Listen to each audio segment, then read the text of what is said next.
प्रिय मित्रों, नमो नमः। मैं संजय मौर्य संस्कृत कौमुदी में आप सभी लोगों का हार्दिक स्वागत करता हूं।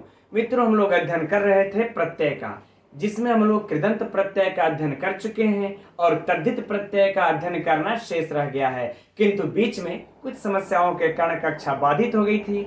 इसलिए चलिए अब हम लोग इस तद्धित प्रकरण अर्थात तद्धित प्रत्यय के कक्षा को पुनः प्रारंभ करते हैं। और मित्रों, हम लोग इस तद्धित प्रत्यय को टीजीटी, पीजीटी, एलटी और आरपीएससी इन सभी परीक्षाओं के पाठ्यक्रम को ध्यान में रखते हुए अध्ययन किया जाएगा, क्योंकि जो भी हमारे भाई बहन आरपीएससी का फॉर्म भर रखे हैं वही हमारे भाई बहन टीजीटी, पीजीटी और एलटी का भी फॉर्म भरेंगे।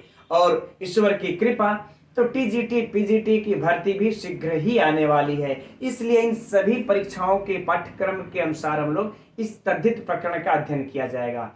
लेकिन अब प्रश्न यह उठता है कि यह तद्धित प्रकरण तो बहुत ही बड़ा है, किस प्रकार से इसका अध्ययन किया जाए कि बहुत ही कम समय में हम लोग अपनी परीक्षा के लिए इस प्रकरण से बेहतर तैयारी कर सके। तो इसके लिए मित्रों मैंने सोचा है कि जो भी प्रत्यय टीजीटी, पीजीटी, एलटी हो चाहे आरपीएससी हो, इन सभी परीक्षाओं में दिए हुए हैं, उन प्रत्ययों का इसमें से छांट करके अध्ययन किया जाएगा। क्योंकि देखिए, यदि हम लोग एक एक यह लघु सिद्धांत कौमुदी में देखेंगे तो इस तद्धित प्रकरण को 16 पार्ट में बांटा हुआ है। अगर हम लोग एक एक पार्ट का इस प्रकार से अध्ययन करते रहेंगे तो बहुत ज्यादा लंबी हो जाएगा, बहुत ज्यादा समय भी लगेगा। और इन सब का अध्ययन हम लोगों को इन परीक्षाओं के लिए बहुत विशिष्ट महत्व नहीं रखता है। इसलिए हम लोग इन 16 का क्रमशः इस प्रकार से अध्ययन न करके उन प्रत्ययों का अध्ययन किया जाएगा जो प्रत्यय की सिलेबस में लगे हुए हैं तद्धित प्रत्यय के। जैसे मान लेते हैं कि अण प्रत्यय है, ठीक।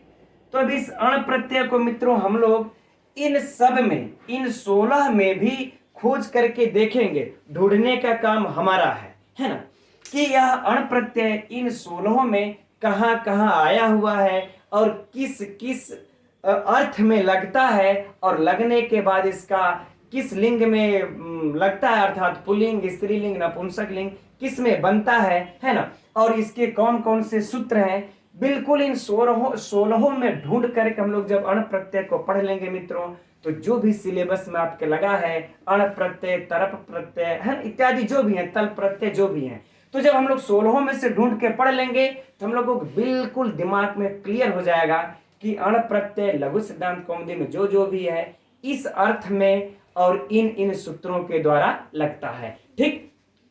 तो इस तरह के बिल्कुल मित्रों हम लोग सरलता पूर्वक समझ में भी आएगा और कम समय में अध्ययन कर सकते हैं। नहीं तो अगर जैसे मान लेते हम लोग अपत्याधिकार का अध्ययन लगेंगे करने, तो इस अपत्याधिकार में तो बहुत सारे अपत्य के अर्थ में तो अण भी लगता है, स्नेह भी लगता है, ईय भी लगता है, अड़य भी लगता है। तो इन सारे प्रत्ययों का अध्ययन करके क्या किया जाएगा, कोई विशिष्ट महत्व तो रखता नहीं। इसलिए मित्रों हम लोग छांट छांट करके इन सभी पाठ्यक्रमों के अनुसार इन प्रत्ययों का अध्ययन किया जाएगा, ठीक। तो चलिए आप सभी लोग लघु सिद्धांत कौमुदी ओपन कर लीजिए मित्रों, और हम लोग अपना अध्ययन अब एक एक प्रत्यय का प्रारंभ करते हैं। तो मित्रों हम लोग सबसे पहले इस अण प्रत्यय से अध्ययन प्रारंभ करते हैं, क्योंकि लघु सिद्धांत कौमुदी में भी तद्धित प्रकरण के अध्ययन का प्रारंभ इसी अण प्रत्यय से ही होता है। यद्यपि मित्रों आरपीएससी के सिलेबस में यह प्रत्यय नहीं है, किंतु हाँ एलटी के सिलेबस में है, और वह भी लघु सिद्धांत कौमुदी के अनुसार ही है, और टीजीटी के भी सिलेबस में है, पीजीटी में नहीं है। लेकिन मित्रों हम लोगों को ऐसा बिल्कुल मान करके नहीं चलना है कि यह पीजीटी या आरपीएससी के सिलेबस में नहीं है तो परीक्षा में नहीं पूछा जाएगा, क्योंकि मित्रों यह इतना फेमस पॉपुलर प्रत्यय है कि आप लोग भी इसका साहित्य में बहुत तेरे प्रयोग देखे होंगे, है ना, और साहित्य से व्याकरणात्मक टिप्पणी तो पूछता ही है। इसलिए हम लोगों को इसका अध्ययन मित्रों आवश्यक है। लेकिन इस प्रत्यय का अध्ययन करने से पहले हम लोग इस महत्वपूर्ण सूत्र का अध्ययन कर लेते हैं, जो कि आप लोगों को लघु सिद्धांत कौमुदी के तद्धित प्रकरण के प्रारंभ का पहला ही सूत्र है, ठीक। तो मित्रों देखते ही सूत्र को, यह देखिए अधिकार सूत्र है। आप लोग भी नोट कर लीजिएगा, क्योंकि हो सकता है परीक्षा में पूछ दे कि यह कैसा सूत्र है, परिभाषा, संज्ञा, है ना। तो यह अधिकार सूत्र है। ठीक, यह सूत्र मित्रों वैसे लघु सिद्धांत कौमुदी में 982 क्रम संख्या पर या 1-2 ऊपर नीचे दिया होगा, वैसे लिखने की आवश्यकता नहीं है, क्योंकि तद्धित प्रकरण खोलेंगे पहला सूत्र यह साधारण प्रत्यय में यही मिलेगा, है ना। ठीक, अब देखते हैं मित्रों इसके अर्थ को। देखिए इसमें 3 पद हैं, समर्थानाम, प्रथमात, वा। ठीक, तो हम लोग पहले इसके अर्थ को देखते हैं। इन तीनों का देखिए अधिकार चलता है, और इनका अधिकार जो है कि प्राग दिशो विभक्ति सूत्र तक जाता है। यह तीनों पदों का अधिकार। ठीक, इन तीनों पदों का अर्थ भी जान लेते हैं।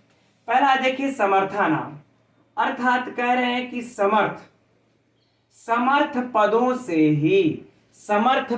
से ही तद्धित प्रत्यय हो। अर्थात मित्रों यह पद जो है समर्थानाम सभी सूत्रों के साथ जाकर के लग जाएगा, और यह अर्थ देगा कि जो भी तद्धित प्रत्यय होंगे समर्थ पदों से ही होना चाहिए, असमर्थ पदों से नहीं।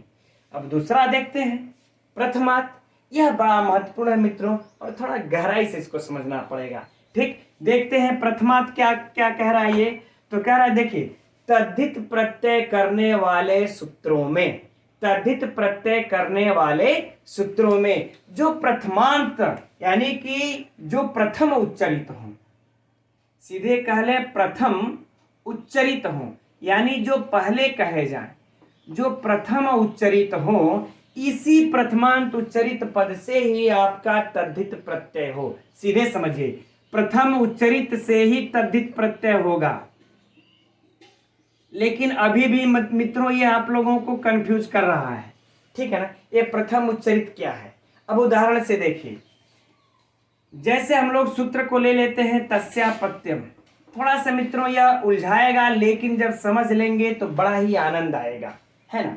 तस्यापत्यम, इसमें देखिए हम लोगों को 2 पद नजर आ रहा है। एक तो देखिए है तस्, और दूसरा है मित्रों अपत्यम। यह 2 पद है, यह पहला और ये रहा दूसरा।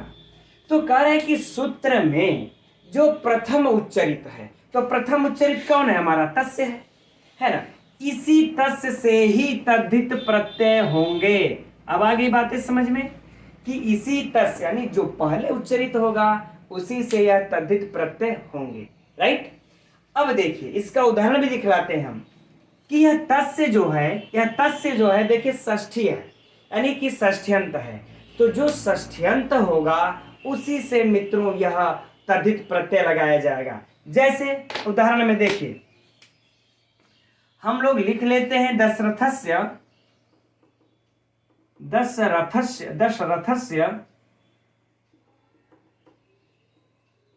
अपत्यम,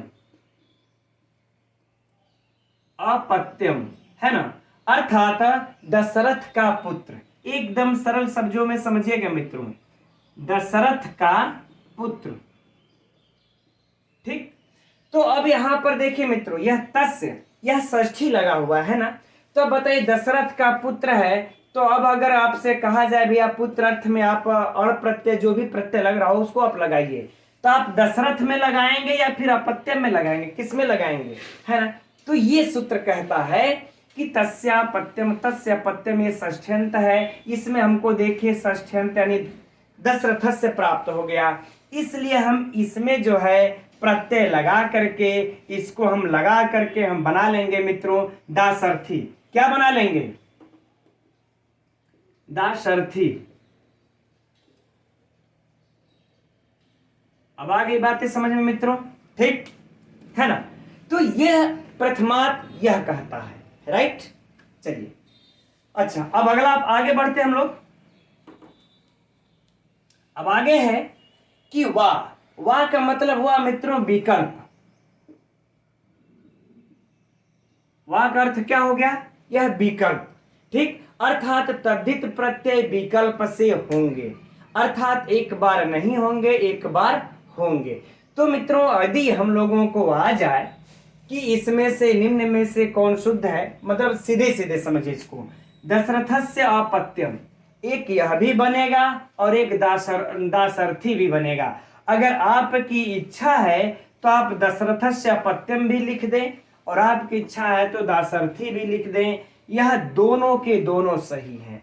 ऐसा नहीं है कि पुत्र अर्थ में हमको दशरथ से अण प्रत्यय लगा करके दाशरथी ही लिखना पड़ेगा, कोई जरूरत नहीं है। इसलिए यह वा जो है सभी तद्धित प्रत्ययों के साथ सूत्र, तद्धित प्रत्यय लगाने वाले जितने भी सूत्र हैं सबके साथ यह जा करके लग के कह देता है कि आपको यह तद्धित प्रत्यय विकल्प से लगाना है। एक बार आप लगा करके आप दाशरथी भी बना सकते हैं और एक बार आप नहीं लगा करके दशरथस्य अपत्यम भी बना सकते हैं, कोई जोर जबरदस्ती नहीं है। ठीक है, जैसा हम लोग संधि में और समास इत्यादि में देखते रहते हैं, कहीं कहीं जोर जबरदस्ती रहती है कि आपको समास करना ही करना है, आपको संधि करनी ही करनी है, ऐसा यहाँ पर नहीं है। ठीक मित्रों, तो चलिए ये हो गया अधिकार सूत्र। अब हम लोग अण प्रत्यय की तरफ बढ़ते हैं।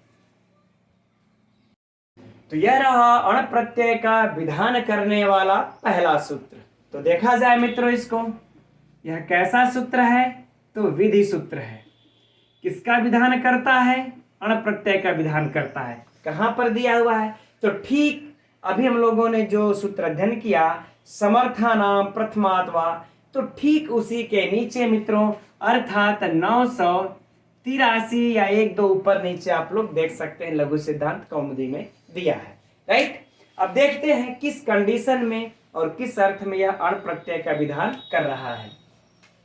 तो देखिए है अश्वपत्यादिभ्य च, है ना, पंचमी का बहुवचन, है ना, पंचमी का बहुवचन अश्वपत्यादिभ्य, इधर च, यानी कि अश्वपति आदि शब्दों से, अश्वपति आदि शब्दों से अपत्य अर्थ में अण प्रत्यय हो। च मतलब होता है मित्रों और का अर्थात यह हो जाएगा और अण प्रत्यय। ठीक, कि और अश्वपति आदि शब्दों से अपत्य अर्थ में अण प्रत्यय हो। राइट, यद्यपि मित्रों और भी इसके अर्थ हैं लेकिन उधर हम लोग नहीं जाएंगे, सिर्फ इतना ही समझते हैं, है ना।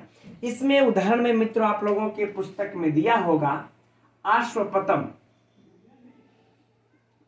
यद्यपि हम लोग इसका अध्ययन मित्रों पहले कर चुके हैं लेकिन अब यहाँ परीक्षा की दृष्टि से जब अण प्रत्यय का अध्ययन चल रहा है तो एक बार फिर से इसका रिवीजन करते हैं, है ना। आश्वपतम, चलिए इसकी सिद्धि करके देखा जाए। तो अश्वपति, अश्वपति गस, है ना, चूंकि इसमें षष्ठ्यंत है, षष्ठी लगा हुआ है, गस धन अण। अब मित्रों यहीं से आप लोगों के लिए परीक्षा का प्रश्न प्रारंभ हो जाता है। राइट, है ना, देखते हैं।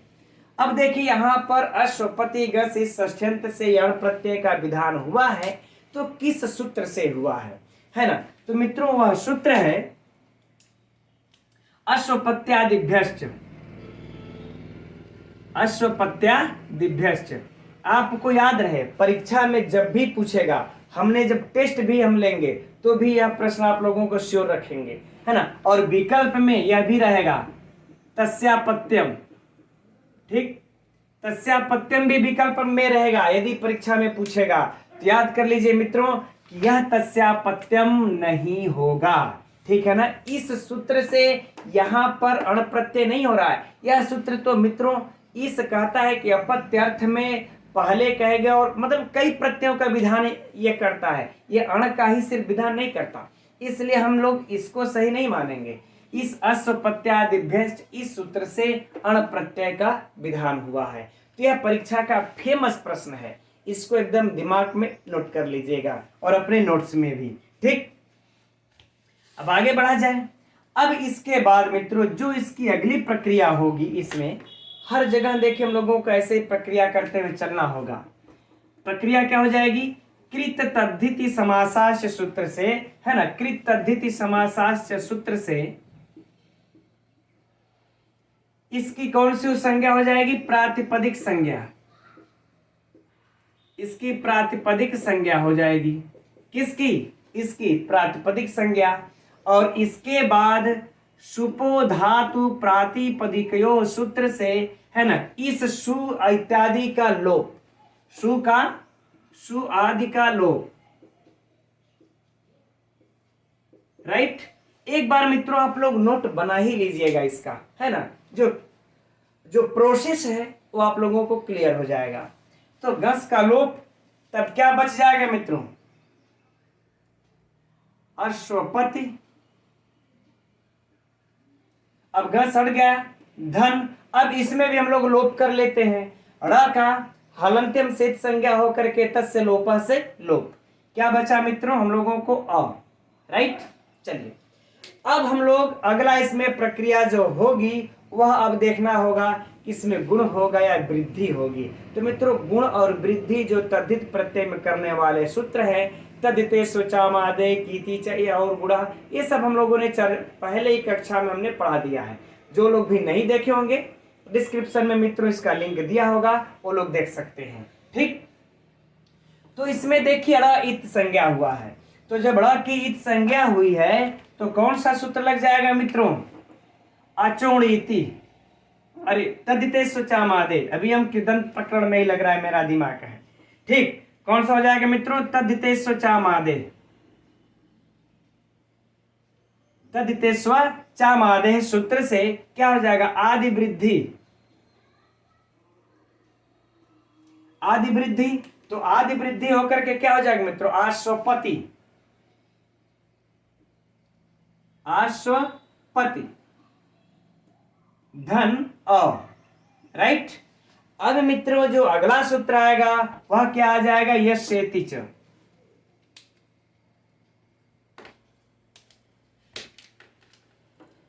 अगला सूत्र आ जाएगा यस्येति च। यह क्या करता है, कहता है, वैसे चर्चा पहले हो चुकी है मित्रों, लेकिन फिर से सुनिए कि जो है कि इस भ संज्ञक के अंतिम अकार और इकार का लोप हो, ई प्रत्यय या फिर तद्धित प्रत्यय परे रहते, ठीक। फिर से समझिए, इससे क्या हो जाएगा, इसके ई का लोप, ई का लोप, ठीक। अब किस नियम से हुआ फिर से सुनिए, यस्येति च सूत्र आकर के कहता है कि भ संज्ञक के अंतिम इकार और आकार की, ई हो चाहे अ होगा, उसका लोप हो जाएगा यदि पर में कोई, यदि आपको ई प्रत्यय है या फिर तद्धित प्रत्यय है, तो कोई बात नहीं, हम लोगों का तद्धित प्रत्यय ये है, इसलिए हम लोग इसके ई का, इस यस्येति च से ई का लोप, जब यस्येति च से ई का लोप कर देंगे मित्रों तो क्या हो जाएगा, आश्वपत, धन अ। अच्छा एक चर्चा अभी छूट गई कि यह देखिए कौन सा है, भ संज्ञक है, यह इसकी भ संज्ञा हो चुकी है। भ संज्ञा सूत्र करने वाला आप लोग जानते होंगे मित्रों, ये चिभम है ना, कि यकार आदि या अचादि प्रत्यय परे रहते पूर्व शब्द समुदाय की भ संज्ञा होती है। तो अचादि प्रत्यय है तो इसकी भ संज्ञा हो गई। अब भ संज्ञा हो जाने पर यस्येति च से इस भ संज्ञक के इकार का लोप, तो आश्वपत धन अ बचा। अब हम मिला देंगे मित्रों, क्या बन जाएगा, आश्वपत, ठीक। अब सु आदि की उत्पत्ति कर लेंगे, सु आदि की उत्पत्ति कर लेंगे मित्रों यहां पर, तो अब नपुंसक लिंग में सु को अम आदेश, अतो अम से प्ररूप होकर के क्या बन जाएगा, आश्वपतम, ठीक। ये रहा हम लोगों का आश्वपतम। ये किसमें बन गया मित्रों, नपुंसक लिंग में, ठीक। यदि हम लोगों को पुलिंग लगाना होगा, विशेष जैसा होगा उसी के अनुसार बनाएंगे। अगर पुलिंग में अगर अब बनाना है तो क्या बन जाएगा, आश्वपतः, ठीक। वहीं सु क्या हो जाएगा, आश्वपतः, जैसे राम है ना। अगर यही हम लोगों को यह किसमें हो जाएगा, पुलिंग में। अगर स्त्रीलिंग में अब बनाना होगा तब मित्रों इसमें हम लोग गीप प्रत्यय लगा देंगे, है ना, और क्या बन जाएगा, आश्वपति,